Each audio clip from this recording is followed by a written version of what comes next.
Hey guys, welcome back to First and 10 over here on Clueless Gamers. I'm your host, Pete, joined as always in a second by my co host, Brian. Guys, welcome in. It is the last week of the regular season. Week 18 just concluded yesterday of the 2023 NFL season, and we're here to wrap up basically actually week 17 and 18 because with the holidays, with New Year's, we had a little bit of a hiccup in there. We didn't cover it week to week, but that's okay.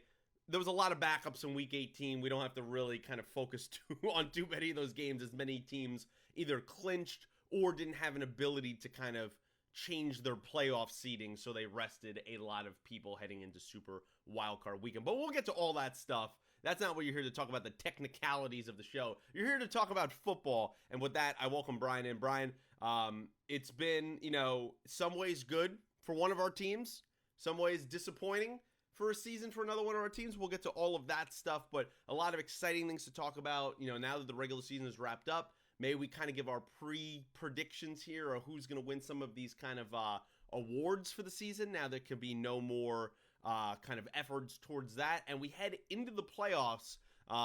Only two teams with the new rules in the last 3 years or so on the bye. A lot of games to get to, a lot of interesting storylines. It's also, as we're recording this, quote unquote Black Monday, which is usually where coaches, GMs, coordinators, position coaches in the NFL all get fired. Typically, they're handed their walking papers. We had not as many as were anticipated as of the recording of this, but maybe surely more to come later this week. So, Bri, I welcome you in. How are you doing, man? Happy New Year once again. I haven't seen you in the new year, and how you doing? Yeah, good. Happy New Year. Happy 2024 to everyone out there. And yeah, another Black Monday, as you mentioned. I can recall Black Mondays in the past where you wake up and it's like six or seven head coaches that Yeah, get the axe. And it's like, wow, this is really something. So compared to that, a pretty fairly quiet Black Monday this time around with only the couple head coaches, but more things have kind of fallen more dominoes, if you will, as the day has gone on with, as you said, some coordinators and general managers. I think the most recent one was Jacksonville parting ways with their DC, Mike Caldwell. Safe to call their end of the season a collapse. I we'll mean, talk this was about a that. team that was in great shape. I know preseason, you thought they'd be among the best in the AFC, and early on, that was looking like a pretty good call, but boy, did it fall apart late for the Jags. So, a lot to get into locally, too, and of course, your team in the playoffs, which I'm sure you are among as surprised as anybody, considering our preview. You were not thinking many good thoughts about your team, but here they are in the playoffs and quite some storylines to get to with that matchup as the Rams head to Detroit. Yeah, I'm thoroughly shocked. I can't believe this team won 10 games in what was called by Les Snead himself a retooling year. It's been incredibly impressive and almost unpredictable that the rookie and second year players played as well as they did this year. That's the whole reason they're in the playoffs, is how those guys played. It's been an incredible job on their part, the coaching staff, all that. But we'll get all of those games when we go into Super Wild Card Weekend predictions. But Brian, let's turn the clocks back just slightly to 2023, and let's go back to Week 17, just a few days after Christmas. We had some kind of important games going on since the last time we talked, and kind of one of them that I wanted to talk about that we have discussed both of these teams all season as we try to give equal coverage in some ways to every team in the league, even though that is very difficult to do. But two teams that are going to be in these playoffs in the AFC, the Dolphins losing 56 to 19 to the Baltimore Ravens. And I thought this was an important game to highlight on because we don't have to talk too much about it since it was a couple weeks ago, but does this not personify, and you could add on what we just saw last night with Miami, this is what these two teams are, right? Baltimore beats excellent teams. They are an excellent team themselves, and they beat excellent teams, and usually they thrash excellent teams. I mean, we've seen what they did to Seattle, Miami, Detroit. They've annihilated some teams, even the Niners, right? And then on the other side, Brian, you have Miami, who all season only beat one team over 500, which was the Dallas Cowboys a few weeks ago, and they won by two in kind of a weird, fluky, could go either way game. And all other games they've played against 500 or better teams, they've lost. And now we've seen them get blown out in some ways all season long. This game, the first Buffalo game, they definitely can't beat Buffalo in general. They've struggled a lot. And I just kind of want to get your thoughts maybe on this game and kind of Miami as a whole, really, this season, heading into the playoffs. We don't have to talk about the playoff game yet because we're going to get to that and their potential matchup with the Kansas City Chiefs. But as a regular season component, what did you think of the 11-6 Miami Dolphins finishing out the season? Yeah, I mean, I think in some ways there's a lot of similarities between them and the Cowboys, right? In that they beat up on the weaker competition, especially on their home field. But when it comes to playing some of the better teams, they have not proven that they can stand up, and that's been Miami's problem this season. I mean, that game in Baltimore, I thought going in was going to be a highly competitive game and what we thought are two very good teams, but what it proved was the Ravens are head and shoulders above them and basically everyone else in the AFC. I mean, I think it's clear that you go into the playoffs with the Ravens tabbed as the number one team. They might not be the most talented top to bottom. I think that's probably the 49ers, but the Ravens, the proof is in the pudding. They have beaten the good teams, including San Francisco, as you mentioned. So they go in, of course, with the first round bye and, with the expectation that they can get to the Super Bowl. For Miami, there's a lot more questions. I think there's questions, can that high-powered offense, which does it against the weaker teams, can it stand up against better teams, better defenses? And right now, you'd have to question that on top of the fact that they have so many key injuries on both sides of the ball. I mean, Tyreek Hill had gotten banged up. Jalen Waddles missed a couple of games. They're Mostert. missing key players on defense, right, on the offensive line. So I think a lot of questions going into the playoffs for Miami. And one time this season, I really felt like Tua was playing at an MVP caliber level, but the more I watched him, the second half of the season, the more I thought maybe he's just not quite at that level and that there still are going to be some questions to answer, starting with the quarterback, who's a good player, but just how good is he? Yeah, I think that's a perfect way to kind of cap this discussion on the Dolphins. Is uh, Tua, for me, he's good.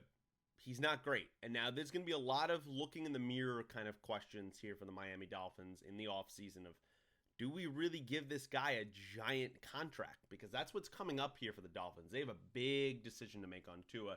I say no, personally. I think he's a good quarterback, but the numbers, the proof, as you said, is in the pudding. Look at the numbers. He annihilated bad defenses and bad teams. He goes up against the good teams. It's not only that he's not winning, it's not like he's playing well in these games.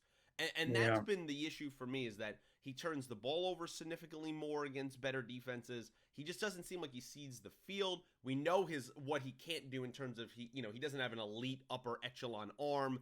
He doesn't have any really sort of mobility whatsoever. He has been injury prone in the past. I think all that combination, you have to be a little cautious of what you do with him for the future. But the Dolphins, the bottom line is they can't sustain all these injuries. I mean, Phillips, they lost Bradley Chubb in this game against the Ravens to a torn ACL, I believe it was, out for the year. Xavier Howard is banged up. I mean, that defense that was looking good against bad teams is now just completely beat to hell. And then the offense, we know Hill and Waddle and Moster and the offensive line, they've been dinged. I mean, they've not been healthy at all. You see it in Hill's production this season. He was on an all-time historic pace, has completely slowed down in about the last 6, 7 games or so. It's just a different team when he's not going, when this offense is not in rhythm and on time, and when you throw them off a little bit. This is nothing new.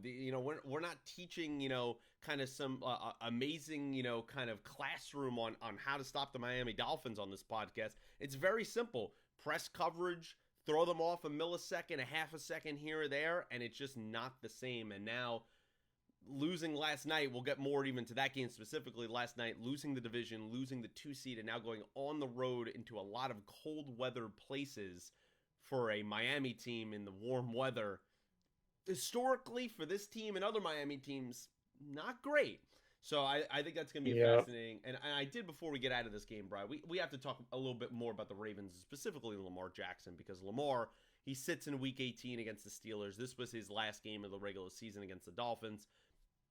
in my mind, he won the MVP. I mean, here in this game, 5 touchdowns. He had 3 incompletions and 5 touchdowns. That's the third time in his career he's had more touchdowns and incompletions in the same game. I mean, that's a ludicrous stat to think of something like that.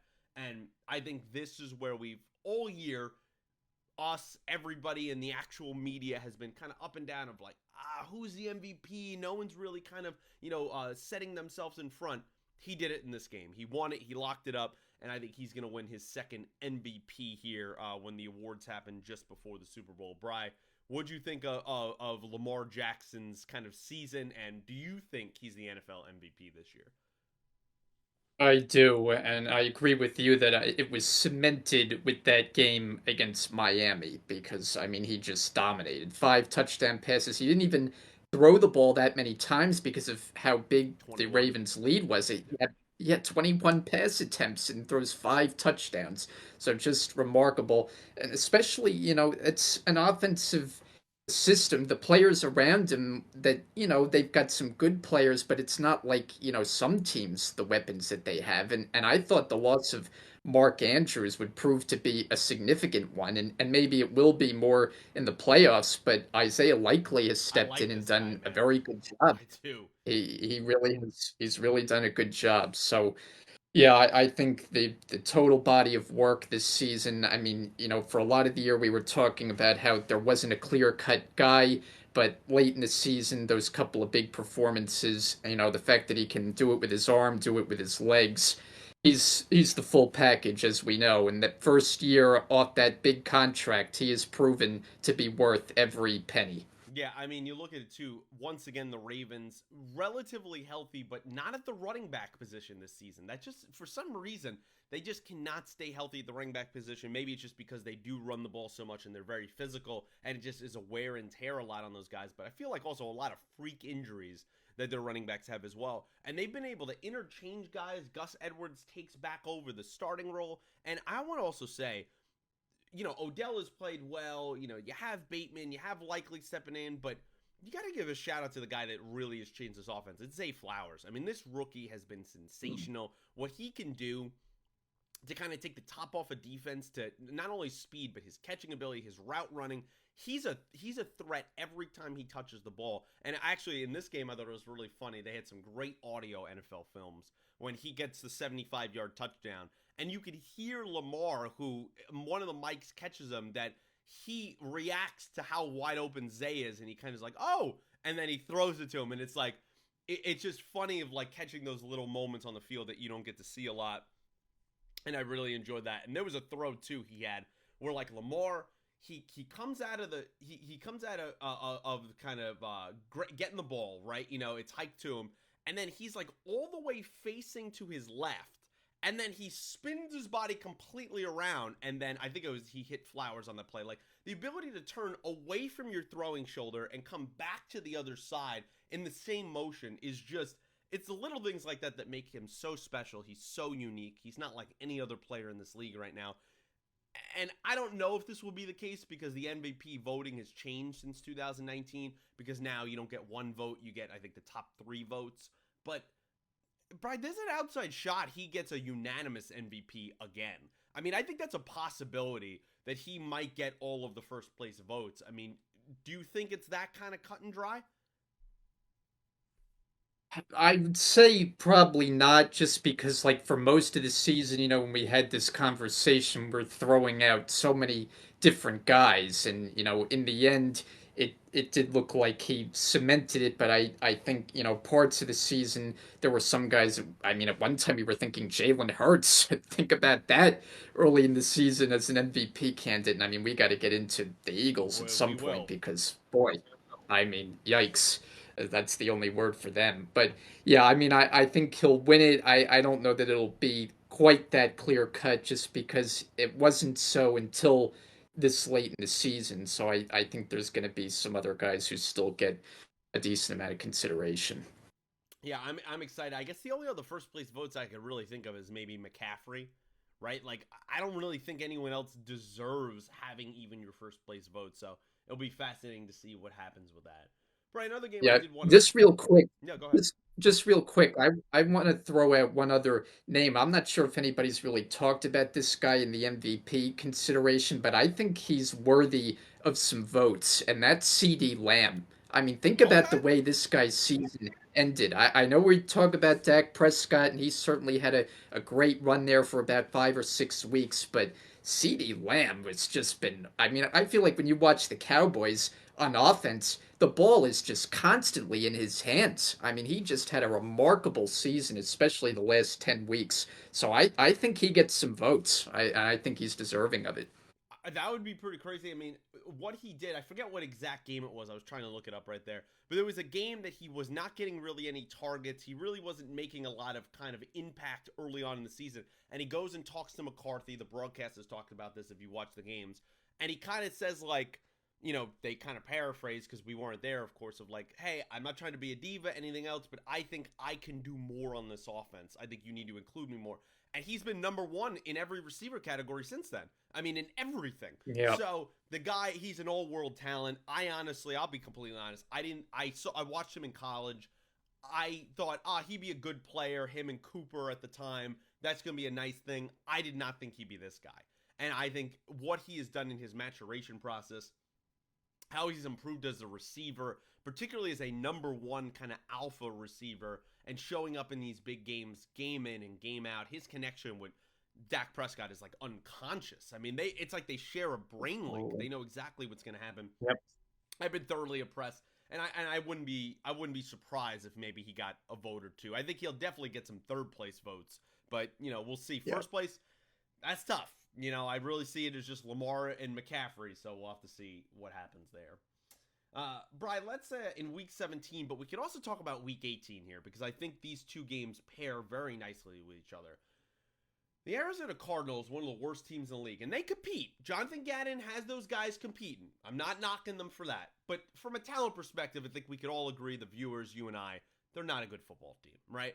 And Jonathan Gannon goes back home, Philadelphia, where he was the defensive coordinator, where he was in the Super Bowl coaching this defense last season. He takes Arizona in there. They are down big, and they make this comeback in the second half and beat the Eagles 35-31, and then you could throw in there the debacle yesterday where the Eagles gave up against the Giants about halfway through that game. They were trying to win, then they suffered more injuries with Brown and Hurts, and then they kind of gave up, put Mariota and some of the backups in there, and they also lost to the Giants as well. Brian, this is one of, I think what we talked about, this back end was one of the softer schedules, if not the softest schedule from a records perspective in the NFL. We thought this would be a cakewalk. The Eagles, they're playing the Giants twice, they're playing the Cardinals. They're going to get back on track with this. And instead, they lost like 5 or 6 games to end the season.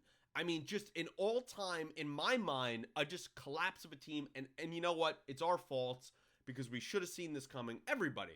Because they've been telling us since week 1, all the players that are actually in that locker room, we are not playing well. We are not playing to the best of our ability. We can do more. Blah, blah, blah, blah, blah.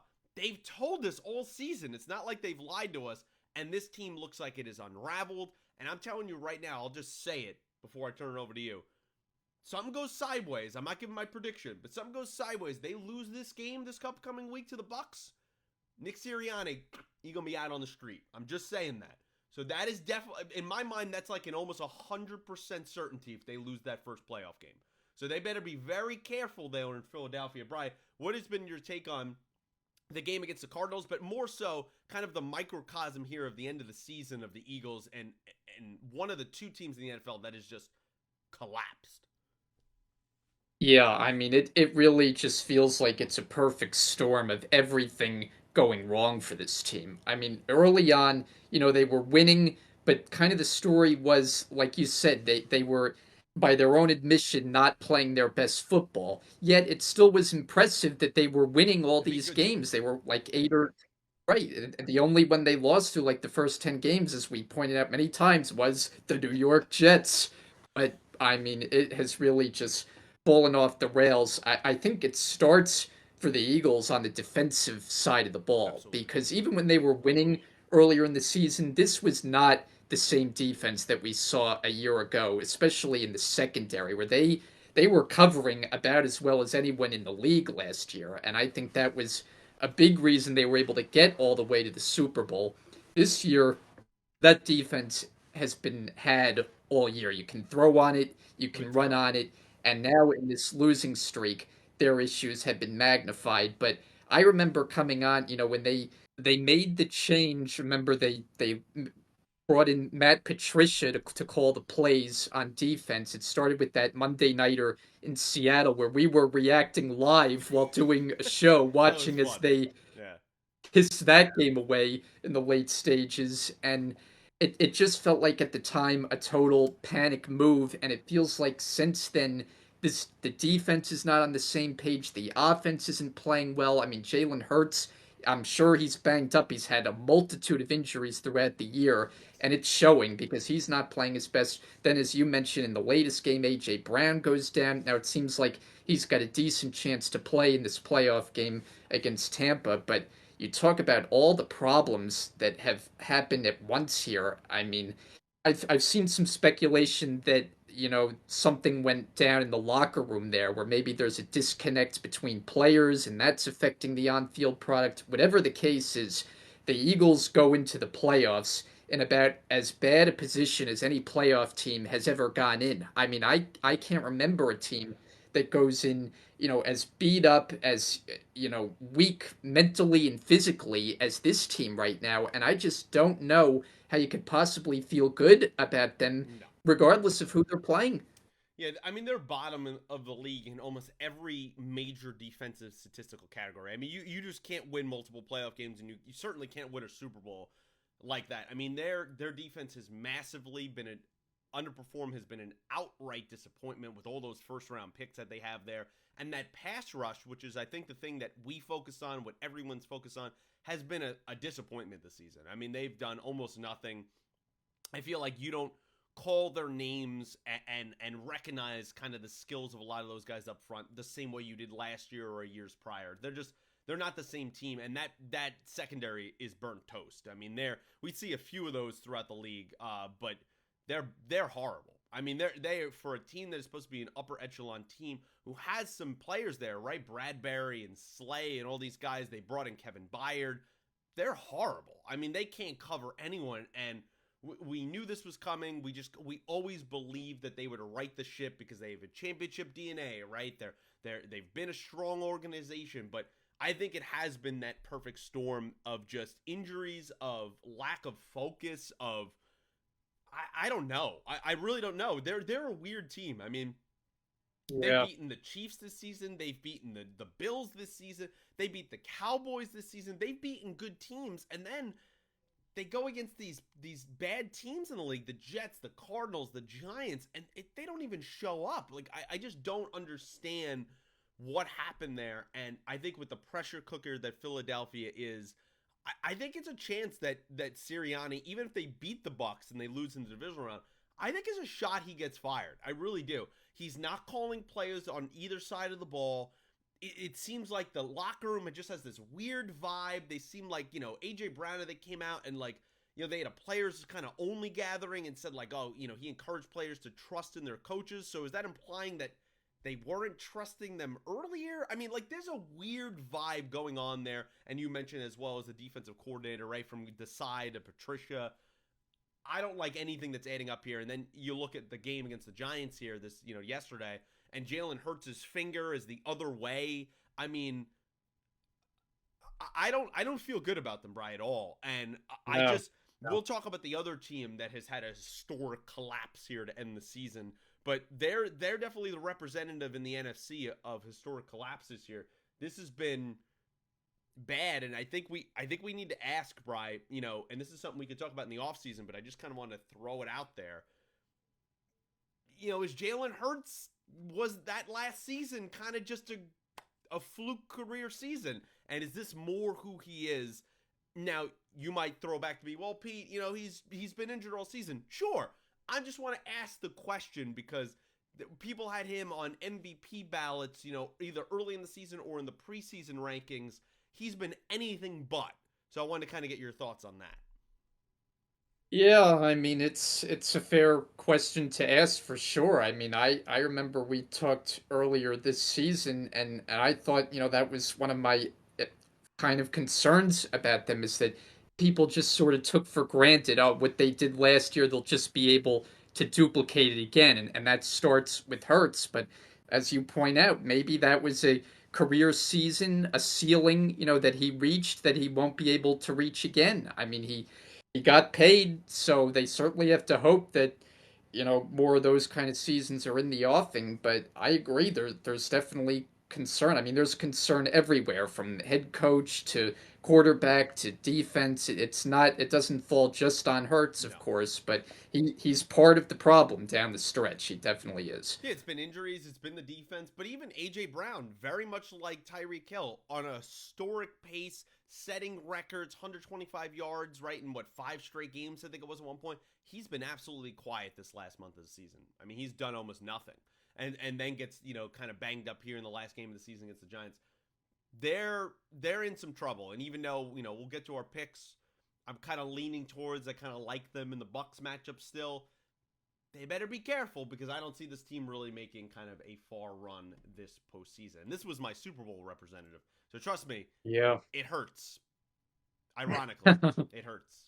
Yeah. Uh, Brian, before we kind of, talk about some maybe Black Monday or things like that, I wanted to kind of give a shout out and a little bit of focus on a team that you might not be expecting me to focus on. And that's the Green Bay Packers.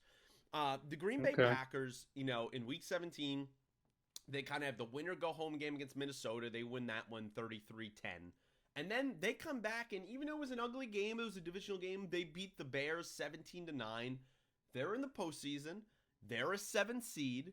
I think no one expected Jordan Love to kind of, especially how he started off the season, to throw over 30 touchdowns to lead his team in his first year starting to the playoffs, something that Rodgers in his last season couldn't do. Rodgers in his first season as a Packer couldn't do.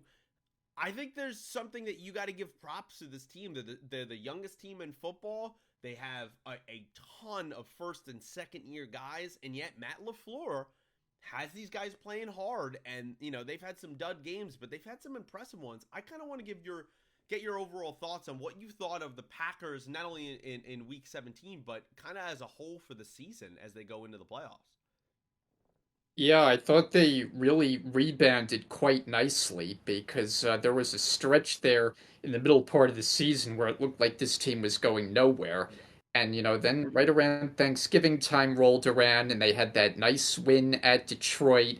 And really, since then, I feel like that was kind of the turning point for Jordan Love and the team as a whole. I mean, Love went through a stretch where he didn't, there were questions of can he be the guy there in Green Yeah, Bay? Like he was for not sure. playing well at all. And now, as the team has played better and he's played better and just looks a lot more composed and mature for a young quarterback, he looks like he belongs and more. Yeah. I think that's fair to say. You mentioned the supporting cast around him, very young. I think it's impressive that that's really kind of the way they always build their teams, not very focused on free agency, that they're Yeah. always among the highest percentage of the roster with draft picks. That's just the way Always. Green Bay runs things. So I think in, the first year for life after Aaron Rodgers, for them to get to the playoffs is a big, big accomplishment. I definitely think it's worth bringing up and worth giving them their flowers, to use one of your terms there. So yeah, I definitely been thoroughly impressed. I mean, especially that Minnesota game because that was a Sunday nighter. That's a team that they've struggled historically in recent history against, and there they went into Minnesota, and I know it was against the third string quarterback Nick Mullins and all the quarterback problems Minnesota Jared has had. Hall. Darren Hall, but they thrashed them in their building, and that was impressive and impressive by Love, and he's done it with some injuries like Christian Watson, their main receiver, has been kind of in and out of the lineup. Aaron Jones missed time, but he's kind of rounded into form down the stretch. So I'm not gonna say they're gonna beat the Cowboys, but I think they can give them a game of it in Dallas. I really do, and I've been impressed with how they've played. I've seen people say this, and I completely wholeheartedly agree. Even if they don't, even if the Cowboys just demolish them, which they tend to do at home, this is ahead of schedule, right? They're the Yeah. Texans of the NFC, where you have a lot of young players. You like kind of this good group. There's a good vibe here. You like the coaches, and they're ahead of schedule with their young quarterbacks in their first year starting. And I think the future is bright for them. I mean, God, if you're an NFC North fan and this thing works out for love and you're not a Packers fan, you got to be sick, right? If you're a Bears, a Vikings, or Lions fan, it's like we dealt with 30 years of Favre and Rodgers. We're free. We're finally free. And then if Jordan Love ends up being kind of, even if he's not their level, he's just kind of like a Pro Bowl level player, you got to be sick to your stomach. You're like, God damn, like we cannot get away from this team. There's a little tiny team up here in Wisconsin. The only ones without an owner. It's a testament to what they do in the front office. It's a testament to what Matt LaFleur has done, which I'll be the first to say. I had some questions about his coaching. I'm like, you have a Hall of Fame four-time MVP. I mean, Yeah. how good is this guy? And it's like, I think what he has done this season has really kind of, in my mind, I'm like, all right, this guy's one of the best coaches in the NFC. This guy's a good coach. Like he's got brain trust. He's got power there. And I think if they make some tweaks maybe to their defense, because that has been really bad at times. I mean, if I read to you before the season, Brian, here's Jordan Love's stats. A little over 64 completion percentage. Throws for over 4,100 yards, 32 touchdowns, 11 picks. And he also ran for 4 touchdowns and almost 250 yards. You would take that, wouldn't you? Sure. Right. So, like, I think in his first year starting, especially, there's been ups and downs, right? You mentioned that kind of middle part of the season. Then they kind of get hot again, and then they lose to the Giants. And then it's like, oh, they're going to miss it again. And then they kind of kick it back up at the end. They've been a very roller coaster team. They sneak into the 7th seed. But you have to be, if you're a Packers fan, you have to be thoroughly impressed, especially offensively, what you've seen from this team. And I think the future's bright regardless of what happens here in this wildcard game. I wanted to give them their shout out. I think they deserved it. Brian, is there any other, before we get into some of the Black Monday news, any other teams to wrap up the season? I kind of have a feeling you want to talk about the Jets here before we get into Black Monday. You want to kind of put a bow on what ended up being a 7-10 kind of disappointing season for your New York Football Jets. Yeah, I guess we'll put a bow on it. I mean, we know as a whole the season very much disappointment. We don't need to go through chapter and verse what happened with the quarterbacks, and we've documented it week in and week out as we've gone along. But I will say, nice to just get it out there that they can go to Foxborough and knock off the New Big. England Yeah, Patriots. big. And I'm not one of these people who was hoping for a loss for better draft position. You know me, I don't believe in that theory as much as some people. I think it's just nice to close out the season with a win. Was it impressive? Not No. particularly. I mean, it was not a game that was a great watch there in the snowfall in Foxborough, but you know what? They did enough. Really, the MVP of the game without any question is Breece Hall, who was just a monster in this game. I mean, they fed him the rock, and he delivered. I mean, almost close to 40 carries in this game. It was something He upper was he 30s just was that he what, had. 6 yards short of 1,000 for the season. He ended up being. Yeah, Man. and I mean, yeah, really just a very good season for him. I think even better than you could have expected coming off the major injury too. And you think back to the start of the year, the reason they bring in Dalvin Cook is for insurance in case Brees, wasn't himself early on, and he proved right from the start he had his legs. He broke a couple of big runs in that week 1 win against the Bills, and there were games where he was kind of silent with the ground game, but he was a big part of the passing game for most of the year, so he did his part. I mean, and to me, he looks like a guy going forward that can be a true bell cow running back. Yeah. I saw people point out he could be their version of Jamal Charles, and I absolutely see that. I think he can be I think that he's kind of more weapon. physical than Charles is. He's a bigger guy. Yeah. Charles and Matt Forte were kind of the two that I saw, just in terms of being like an all-purpose kind of running back. So I mean, he had a huge game, and look, it went right down to the wire. The score, you might not think so, but it was hairy there in the last minutes, and then Brees broke off the big run to kind of put the icing on the Yeah. cake, just when it looked like the Jets might cough it away The because they snow got an angel. interception and then they fumbled it and the Patriots recovered and you're thinking, "Oh my, they can't possibly lose this game." But then fortunately they picked off Bailey Zappi another time and the Patriots were going nowhere with their offense all game long as they were all season. So the Jets get a win, first time in Foxborough since that playoff win in 2011, first time overall in the series since 2015. So it's been a It's while, huge. It's and huge. it's just nice to get a win. Yes, we'll see about the future of Bill Belichick. I really have no idea, what's going to happen. I can't say Oh yeah. he's going to retire. I can't say he ends up somewhere else. I can't say he stays in New England. I think it's a fascinating open question right now. Um, for the Jets, just good to get out of the year that had a lot of, you know, not very feel good moments to end the season with a win certainly feels nice. Yeah, I mean, you had a game of Trevor Simeon versus Bailey Zappi. I didn't expect an offensive fire show, but especially, and I love Yeah. these type of games where it's just a just driving snowstorm. I think they're really fun to watch, and we get a lot of them out of New England. And I had my fun in this game, even though it ended up being 17-3. It was really 9-3 or whatever it was for most of the game.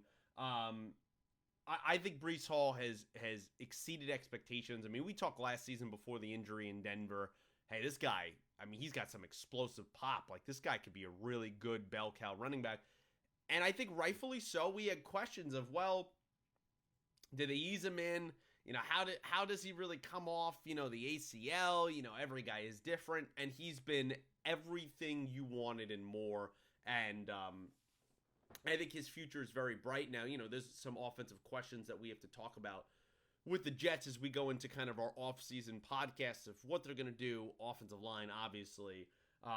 But to finish 7-10, to finish with the same record as last year, given that I think this year was kind of set up in some ways worse than last year, because you had all the hype and then you had the catastrophic injury as we've talked about.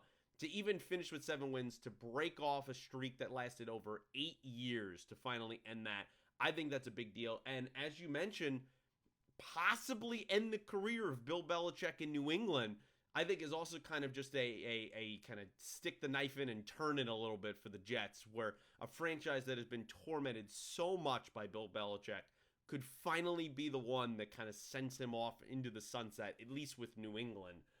I think it's a very fascinating topic to talk about. But, overall, a disappointing season for the Jets. We'll see what they do in the offseason. We'll talk about them, of course, a lot more because of you. But I'm excited to kind of see how that goes. And my thoughts kind of with Belichick, we could talk about that more in preceding shows. We know that he supposedly in the last 24 hours sat down with Robert Kraft. There was a report that came out today, I believe it was from CBS Sports, that said, and a few other outlets that said, if he did stay in New England, he would be open to not being the personnel guy anymore and just being a coach. Do I believe that? Not really. So I think there's a lot of questions there. I'm pretty convinced he's not going to retire. There's been a significant amount of reporting in the last 2 months or so that said he is very interested in still coaching. I just wonder if it's going to be in New England. And even though it's hard for me to see him leaving because he's such a legend, I do think it would be the best thing for both of these groups, for the Patriots and for Bill, for them kind of to part ways. Now, I don't know if they'll actually pull the trigger and do it, but I do think it would be in the long run better for both of those parties. I just think it's kind of run its course here in the Northeast. Yeah, I agree with you. And I mean, that idea of him returning as a coach but not a general manager, if he were open to that, I could see it working because look, I still think the guy can coach. More of the Oh, he can. problems in New England have come that, their drafting over the last, decade has not been good. It's been It's subpar to been say bad. the least. And right, and there's so many instances where you look at where they've drafted a player and there's like a perennial Pro Bowler the next One of couple my of favorites. picks, and Yeah. it's like taking like a wide receiver N'Keal Harry, for example, in the first round. So they've just had a lot of those kind of picks where if they brought in a true personnel guy that upgraded the roster with Belichick's coaching, maybe you start to get it turned around. But I do agree with you. It does kind of feel like it's run its course. Brady's out of there now. It kind of feels like they need to start fresh. They've also lost a lot of coaches, and he seems unwilling to bring in coaches that he doesn't know, right? His sons are on this staff. He brings back Bill O'Brien. He's brought back a couple times Josh McDaniels. I mean, it's always people he knows, and I think it's 71 going into his 72 year, I think, this year. How much can you change, right, when you've had so much success as he's had? I wouldn't even say arguably. I would say the greatest NFL coach in my mind at this point in NFL history. And the reason why I doubt it, even though I agree that the personnel side has not been his strong suit, do I really see Bill Belichick, after doing this in that place for over 20 years, just listening to some 30 or young 40-year-old guy tell him what to do and who to draft? I just don't see that. I just don't see him doing that. And it feels very much so that the only way you would be able to get him to do that is you bring him into a completely new place and you, from the start, he does not do anything personnel. He's just a coach. I think in New England, I think that's just a very hard kind of thing to turn around and ask of him and make that change. But, we'll see going forward a lot of interesting storylines going to the offseason. And I would say the most important one is what is going to happen with Bill Belichick. Bri, before we get into the playoff games for the super wild card weekend, we talked a little bit in the pre-show, and we talked a little bit off the top of the show. But let's dive into a little bit more of Black Monday. As we're recording this, as I said at the top, Black Monday, kind of the day of the year, the day after the regular season ends, where coaches, front office personnel, position coaches, all this stuff, maybe even scouts, people get fired. It's not a day, that is, kind of enjoyed for many people. Of course, people are losing their jobs, but a lot of these guys, you end up with pretty good severance packages, especially if you're a head coach. And I wanted to start in Atlanta, right? Arthur Smith gets fired a little after midnight last night, technically today. It's not really shocking. I picked this team to win the division. They came within about a game of it. They did not play well. They were a very up and down team. They finished the season 7-10. It's funny. Kind of what caps off the Arthur Smith tenure is at the end of the game, he kind of has some choice words for head coach of the Saints, Dennis Allen, and how that game ended, which I can get your perspective on that in a second. Personally, I don't really care. I mean, it's professional football. These are not participation trophies. If you can't stop a team, I don't believe in the whole, don't run up the score. It's a rivalry game. If you can't stop, everybody's paid well. If you can't stop them, that's your problem. But it's kind of capped off with him doing that. His tenure there for 3 years, below 500. He was 21-30 in his 3 years. I thought this season in particular was the weirdest. We talked about it in spurts throughout the season. His mishandling of potential offensive firepower star weapons is criminal. I mean, from Drake London to Bijan to Kyle Pitts. I mean, it's a joke. I don't understand, for this offensive genius that he's supposed to be, some really weird decisions and play calls and just lack of giving your best players touches during games. The underrated story of the Atlanta Falcons is this defense actually played pretty well this season. They were a pretty solid unit. Will it be someone like Calais Campbell's, kind of last season? Who knows? But I think, the Jesse Bates signing, all these guys, they played pretty well. It's just offensively, they have a lot of talent. They just did not play up to their competition in a very kind of lackluster division that could have been easily winnable. Brian, when you look back at the Arthur Smith tenure here in Atlanta, it obviously wasn't pretty. But what's kind of your takeaway on his firing and the Falcons season as a whole?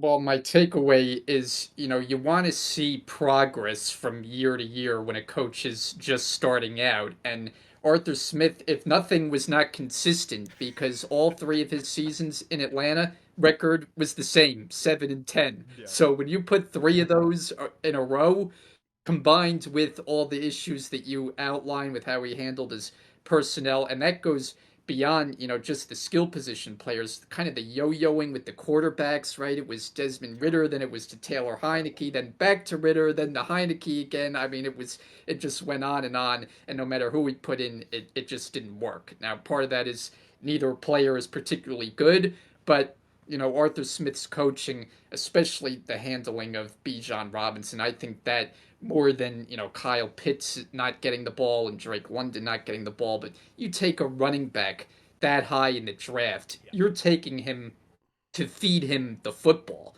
And early on, he was getting it and he was productive. And then suddenly it was just like there were games where he's, excuse me, on the bench, not even being used. Yeah. And then like the The explanation after sick the game, game, the flu game or whatever he had there, where he played one play in the right? fourth quarter or something.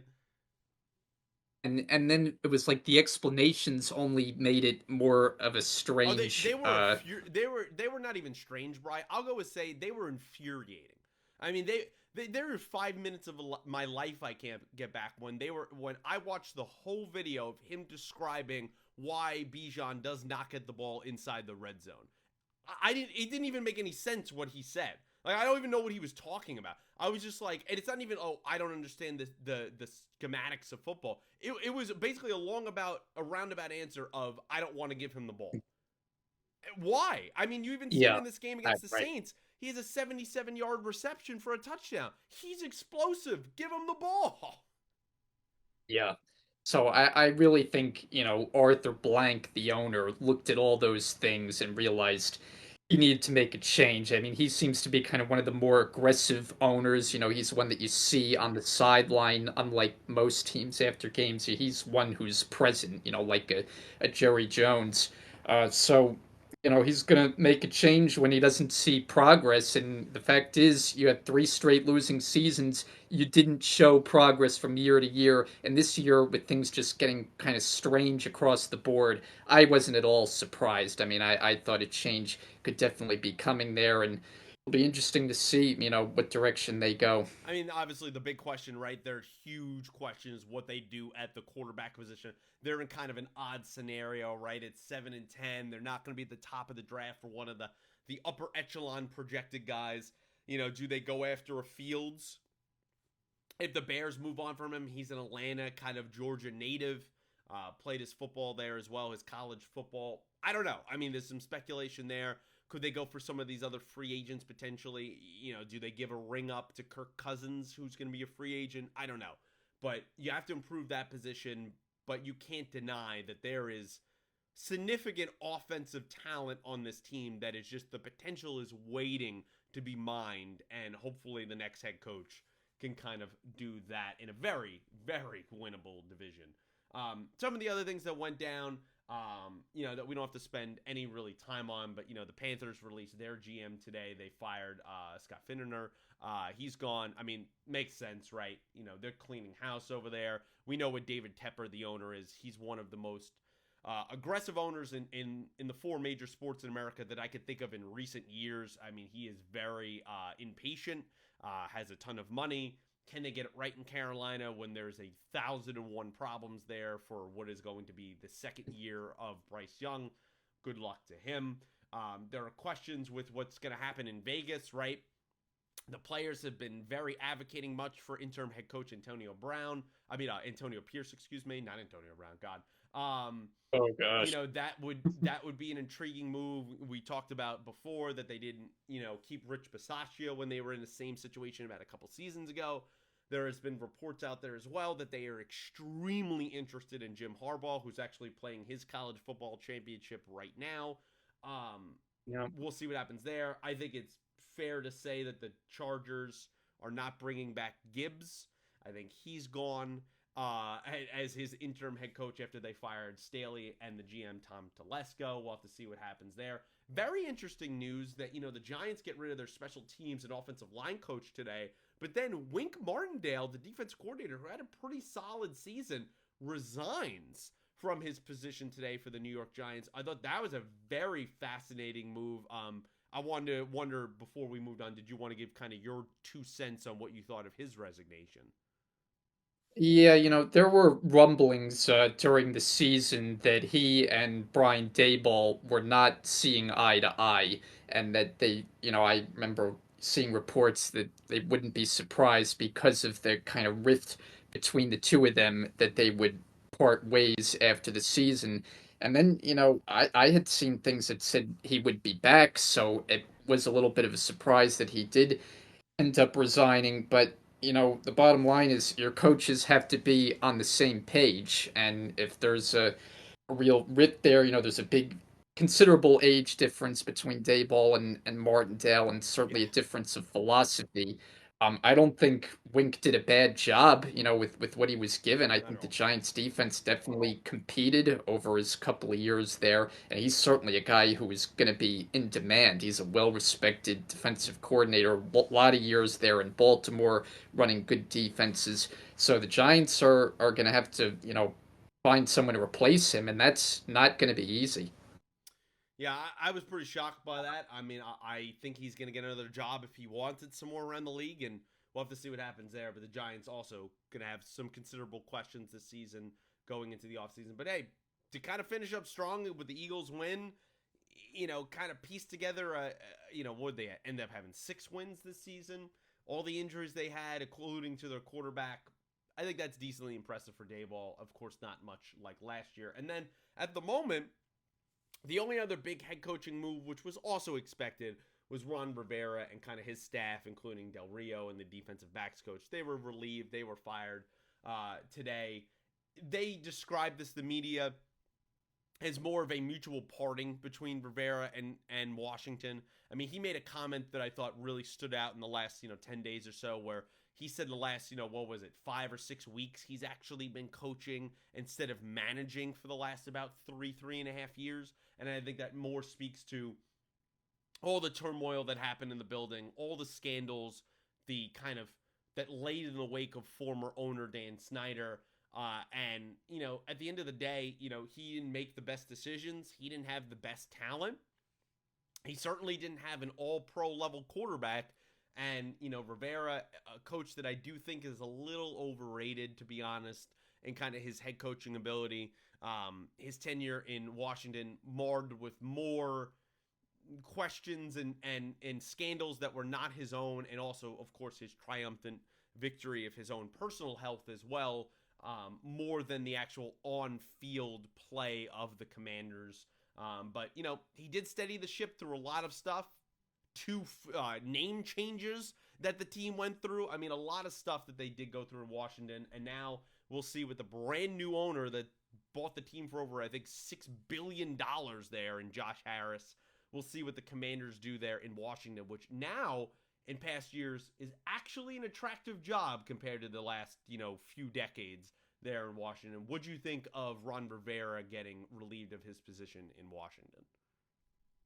Yeah, I mean, not overly a surprise. I do think he was kind of the right guy to navigate the organization through all the turmoil that they faced there, off the field, and kind of kept a professional presence around the team that someone else might not have, and they had their moments over his tenure where they were a competitive team. Even this year, earlier on, we were thinking, oh, maybe this team isn't going to be so bad, and then it kind of fell apart. I do agree with you overall, like his body of work, he's probably considered a mediocre coach. I mean, he had a decent run in Carolina where he got to a Super Bowl, but a lot of kind of 500 type seasons, and Washington, was kind of more of the same. So it makes sense that they go in a new direction with the new ownership, who clearly is very aggressive and wants to get his own guy in there.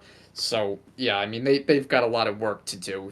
They've been in a position where they've been kind of in flux for a while, and it'd be nice to see them, kind of get it turned around.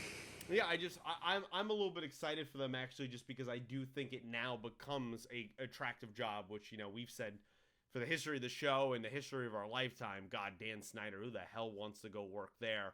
Now you actually go, huh? Kind of a progressive guy. Guy's got a ton of money. It's a good city. It's the capital of our nation. In a in a historic kind of division in the NFC East, big time rivalries can get a lot of ratings. I think there's some attractiveness to kind of that job, so I'm very excited. Do they bring in another coach? Do they tap Eric Bieniemy as the head coach? We'll have to see what happens there. Right before we kind of cap this off and get to the kind of the all the other playoff stuff. I did want to just give, kind of a call out to the top 10 picks of the NFL draft. They have been set. The Bears via the Carolina Panthers will be 1. Those Commanders will be 2. Patriots, Cardinals, Chargers at 5. Giants, Titans, Falcons, Bears, and your New York Jets round out the top 10. We know how these things go, particularly this season. There's reportedly about 5 quarterbacks that are going to go in the top 10. We know how important now more than ever playing quarterback is in the NFL in terms of team success. I think there will be a massive inflation on quarterbacks, as there usually is, but especially seasons like this. This kind of reminds me of like 2018, I believe it was, where 5 quarterbacks went in that draft as well. That was Josh Allen and Baker and Lamar and all of that stuff. I think there's a chance of that here in the top 10 this season. And I'm very excited. I mean, I'm a draft nerd. I'm very excited to cover it on the channel, probably do a live stream again. But having kind of the top 10 now solidified of what's going forward, I kind of want to give you a chance to give any thoughts you have on that. Yeah, well, you named the 10 teams, and kind of one of my takeaways is both the New York teams picking in the top 10, and we've been no stranger to that in recent years. I mean, it's just been a lot of bad football between the Jets and Giants, and yeah, I mean, it'll be interesting to see as far as like position picks, and both teams potentially could be looking at quarterbacks, particularly the Giants, especially in a draft that is so rich at that position. You know, Drake May and Caleb Williams and on the list goes. So I mean, for the Jets' standpoint, you figure you get a couple of years out of Rodgers, but you're going to have a quarterback of the future because you don't have one on the Absolutely. roster. So at some point, the Jets certainly are going to have to look long and hard about the future of that position. Yeah, it's going to be exciting stuff. When you have these top level quarterback prospects in a draft, which does not happen every draft, right? I think this is going to be a potential generational talent in Caleb Williams.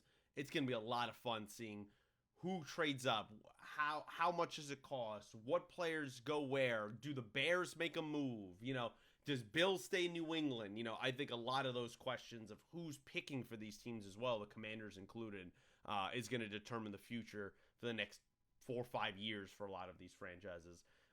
Guys, I'm actually gonna kind of call an audible here. We're gonna wrap up the video here, and I'm gonna make Brian and I are gonna make a separate video for the playoffs, just because I don't want to kind of discount our super wild card picks and getting kind of lost in the hour-long video we have here. So I want to thank all you guys for kind of staying with us for kind of wrapping up the season here in 2023 for the NFL season. And of course, we're in 2024 now.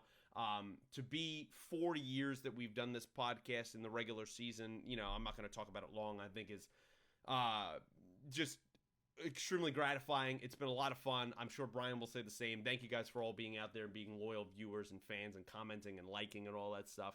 We greatly appreciate it. Of course, we're not going away. We're going to record a second video with the same close in about 2 minutes for the playoffs, but they're going to be broken up, and you're going to see both of these videos at different points in this week. I think that's just the best viewing experience for you all. So before we get out of here, Bri, you have any final thoughts to kind of wrap up the 2023 regular season here on First and 10? Yeah, well, you mentioned we finished our fourth season. You think back to the first year, and it was when the world was in pandemic mode. What a world that was. What a time to think back for anybody who lived through that. I mean, when you turn on a game back in that era to see like the empty stadiums, that's when it like really hits you. Now, football, they didn't play with completely empty stadiums, but baseball and some of the other sports, Basketball. it's really just quite jarring to see those pictures, but to see how the world has progressed from that, and how our show has improved, and I think this year has been our best yet in that we've been consistent. We've been in the flow of the season each week, giving our takes and our picks. So I have greatly enjoyed it, and hard to believe, really, that another season has come to a I close know. because it goes so fast, really faster than the other season. Yeah, But we say it it's every been a lot of fun. It's always. Yeah, we say it every season. I couldn't do this without you, man. This season always goes fast in the NFL, and I greatly appreciate you And I hope to do this for many more years because it's really a lot of fun. So guys, we'll be back in just a second here in a separate video for our Super Wild Card picks. So stay tuned for that. But like the video, subscribe to the channel, share it with your friends if you be so kind. And until next episode of First and 10, where we start the playoffs for the 2023 season, thank you for watching.